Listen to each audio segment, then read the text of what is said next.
महायुती सरकारने जन सुरक्षा विधेयक पास केलेला आहे। याच्यामुळे महाराष्ट्र राज्यातील तमाम फुले शाह आंबेडकर विचार मांडणाऱ्या वर्गाने या विधेयकाला विरोध केलेला आहे। हे विधेयक तत्काळ रद्द करण्यात यावं यासाठी सुद्धा आपल्या महाराष्ट्रातर्फे तमाम नागरिकांनी याला विरोध करून या रद्द करण्यासाठी महाराष्ट्रभर आंदोलन छेडलेलं आहे।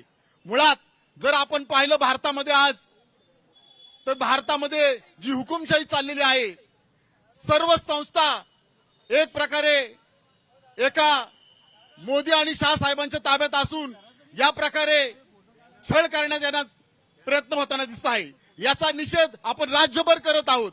परंतु मी तुम्हाला सांगू इच्छितो की आज भारतामध्ये ईडीच्या माध्यमातून, सीबीआयच्या माध्यमातून, निवडणूक आयोगाच्या माध्यमातून अतिशय चुकीचं काम होताना दिसत आहे।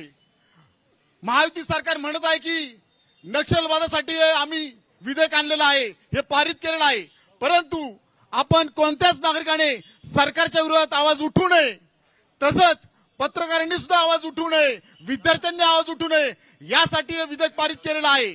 त्यामुळे मी सांगू इच्छितो सरकारला की आपण त्वरित हे विधेयक रद्द करावे ही मागणी करत आहे। आज जर जगाचा इतिहास अभ्यास केला आपण, तर आपल्या श्रीलंकेमध्ये काय घडलं, नेपाळमध्ये काय घडलं, अफगाणिस्तानमध्ये काय घडलं, आता पुढचा देश नेमका कोणता आहे याची सुद्धा